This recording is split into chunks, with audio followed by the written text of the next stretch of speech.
So welcome to PlanetCEO Studios. It is an initiative to interact with Earth leaders and global leaders to share their inspiration and what is their message for the current and next generation. And I am the founder of PlanetCEO International. Today we have the guest, Her Excellency Honorable Governor Dr. Tamilisai Soundararajan. We have in the past also interacted. I welcome you, ma'am, and today we are recognize you as Earth Leader. We are well known about your passion about environment and natural farming. So today, in the capacity of Governor, People Representative, we would like to request you how you see India's role in the today's global context, how we can play a very critical role in what is called Prime Minister Seva Jataiva Kutunga, and how you yourself as a governor would like to play a catalytic role, ma'am. So I welcome you to make your introductory remarks. Vanakkam, Namaskaram. A special good evening to each and everyone here. Congratulations to PlanetCEO International and its founder Naveen Shettigaru for his initiative PlanetCEO Studios and for the commitments and the environmental impact and the climate action. As a governor, being the first citizen, it is my responsibility to create awareness, to initiate shared responsibility on climate action. And today also morning, I planted a tree at Raj Bhavan, and we took a oath that we have to safeguard our environment, and we should protect our environment, and we should protect our Mother Earth. And Rajini was also, we planted a tree, and then we took oath that each and everyone's responsibility is to protect our motherland, nature, and when we protect nature, nature will protect us. Clean India mission since last 9 years has been my commitment to society to achieve zero waste. Building toilet facilities by Indian state for its people has been great program to improve hygiene and safe environment to communities. First of all, when our Honorable Prime Minister, when he delivered the first address, the Independence Day address, he told the first commitment he gave to the country is the Clean India, the Swachh Bharat mission. And he narrated about the words of the father of the nation. If you want free India or clean India first, he said, I want clean India because clean India will bring free India. Like that, he mentioned his words. So the cleanliness is not only that appearance or to safeguard the planet, to safeguard the human.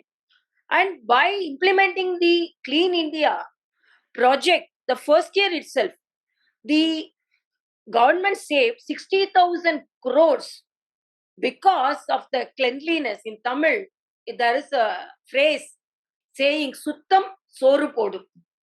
Cleanliness will feed you. So why they have told cleanliness will feed you? Because if we are not clean and we will be contaminated with virus, with bacteria, and we will be suffering with vomiting, gastroenteritis, malnutrition, anemia, and worm infestations. And because of that, then we will be spending for medicines, for treatment. So when we followed the Clean India scheme, so the incidence of gastroenteritis came down, the incidence of worm infestations came down, the incidences of anemia due to worm infestations came down, and because of that, the initial stage itself, a significant amount of money was saved. So this is the great initiative by the Indian government, which is followed by the states. The building toilet facilities by Indian state for its people has been a great program to improve hygiene and safe environment to communities. So because of this scheme, most of the states have become open defecation free. So that open defecation free means the environment is very safe and the environment won't contaminate the people. And because of our initiative, the India is moving forward as a healthy India. The International Solar Alliance is a good beginning to provide clean, affordable energy, helps in lowering carbon emissions. Actually, whenever I visit the government institutions, our Honorable Prime Minister has instructed them at least 50% of the electricity should be from the renewable energy. So most of the institutions has come forward to install the solar panels so that the energy requirement and the energy production due to the renewable energy is more during this period, and because of all the need of the people, because each and every year the population is increasing, and because of the need of electricity is more, need of energy is more, and because of the proactive initiative, the now the earth is almost safe, but we have to take much more proactive steps to save our earth. I envision as public leader and constitution representative a world, a nation where everyone is committed to sustainable societies with integrated approach of the people, planet, profit as the only way forward. Mani. Yes, ma'am. And my request is, whatever may be, we have to first practice the habit of saving the energy. The initiation from ourselves. Let the organizations come forward to save the energy, to come up with, the governments can come up with great schemes. But first, we have to initiate. We have to change our habits, because when we go out of our room, first we have to have a habit, or even though we return fast to the room, we have the habit of switching off the lights. And if we want to wash our hands, we are opening the tap fully. So gush of water we are using for to just to wash our hands. So a thin film of water is more than enough. So with all these efforts, and if at all, when there is a vacant land, we can plant some plants, green trees, because we know the green trees absorbs carbon dioxide and emits oxygen, and more greenery will be protective to the motherland. So we have to provide the younger generation with uh, uh, the world which our ancestors handed over to us, safe, with protected energy, with protected greenery. So this is our commitment, and this is the promise we should deliver to the younger generation. And it is high time the younger generation also learn to protect the environment, so that we are living in a safe earth and we provide safe environment to our generations to come. Thank you. Ma'am, one follow-up request. I definitely am pleased about your passionate information, what you gave, and I like to congratulate the leadership for laying out in so many programs from Clean India and solar energy through Solar Alliance and electric vehicle promotion through FAME schemes, and recently the green hydrogen policy. However, the biggest challenge is that because of the continuous economic growth and the GDP requirement, which government is also focusing for the upliftment of poverty, it has become a twofold challenge, going both ecology and economy together.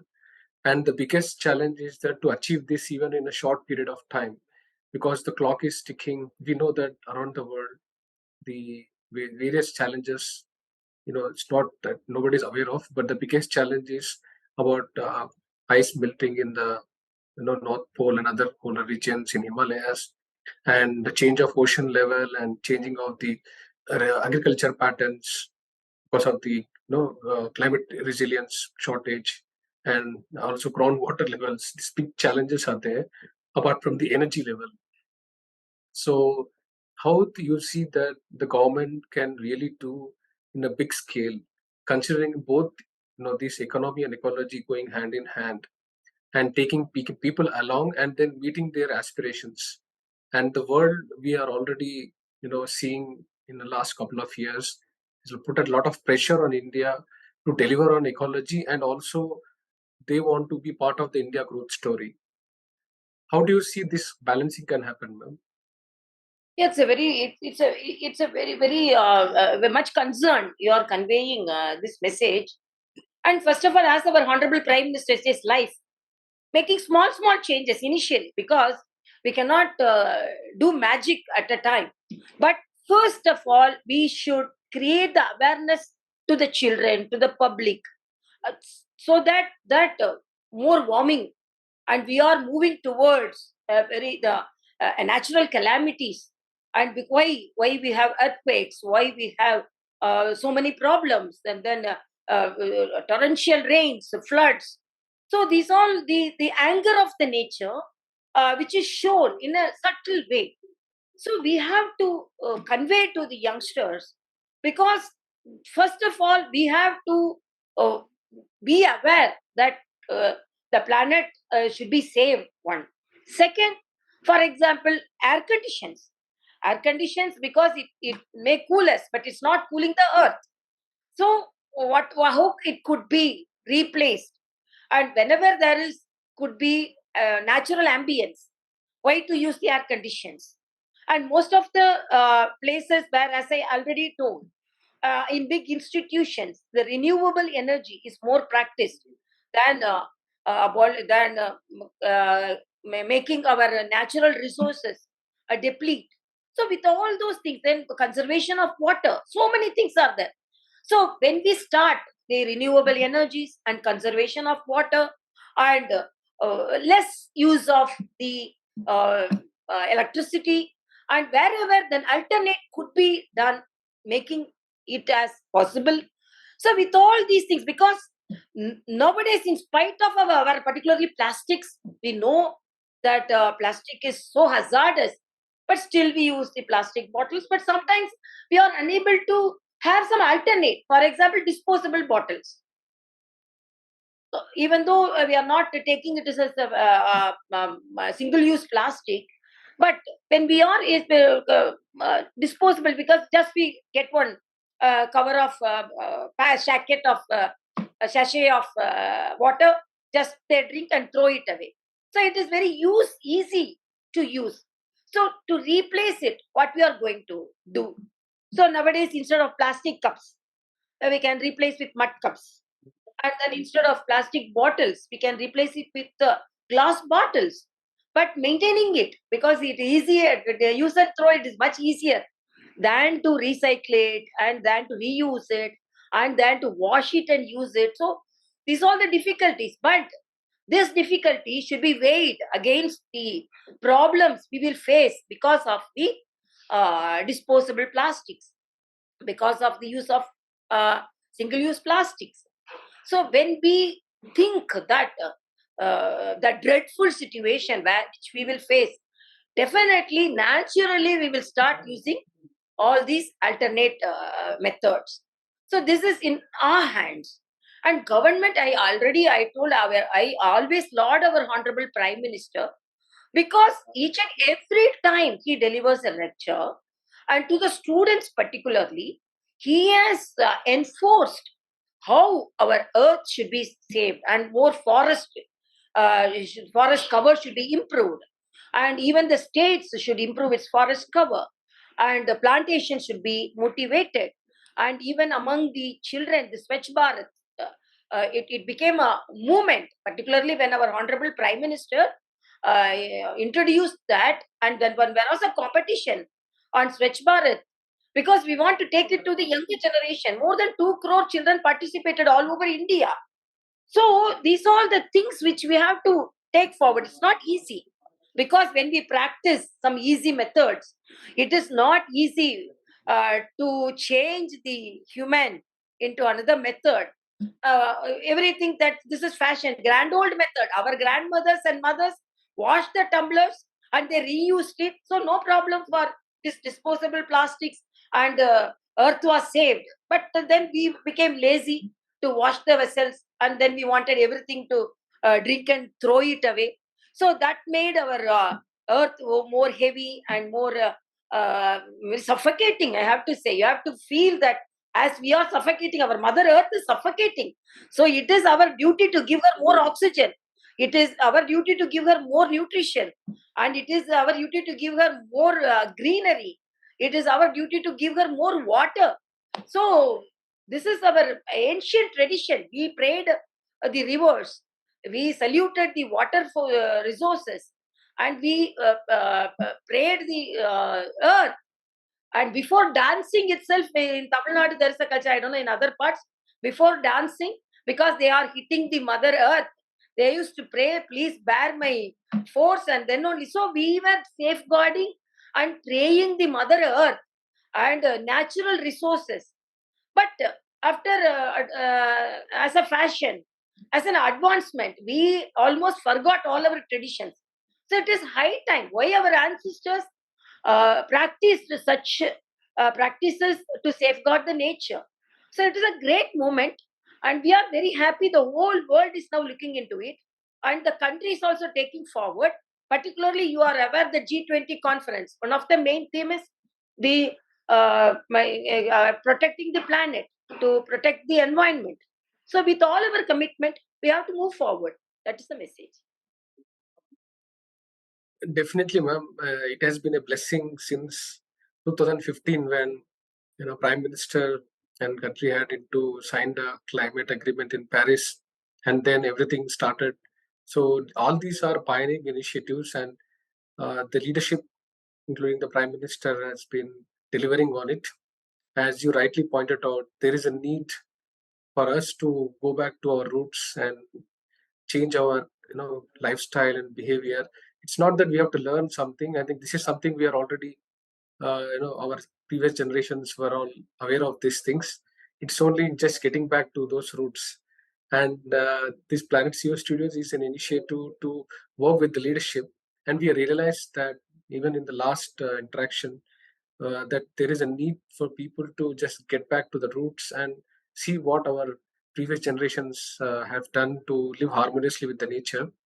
And we would be requesting a small brief message from you in the that we are launching a program called Vasudha, where we want to get connected with planet Mother Earth and see how we can have an interrelationship rather than exploiting. As you rightly pointed out, that there are technology solutions, but much more than that, we need a connection. Only then we can change our habits, which may, bring some balance in economy and ecology. So I really thank you, ma'am, and I hope I will stay connected with you, the leadership, and we will uh, try to spread the information what all the government flagship programs are and various other leaders have been doing through our initiative PlanetCEO Studios, and giving to me time in the short span of time for the second time. I'm really grateful, and that shows your commitment to ecology, environment. I congratulate you again for your all commitment for the World Environment Day for the and also the last time on International Yoga Day. Thank you, ma'am, for your time. Thank you. Thank you.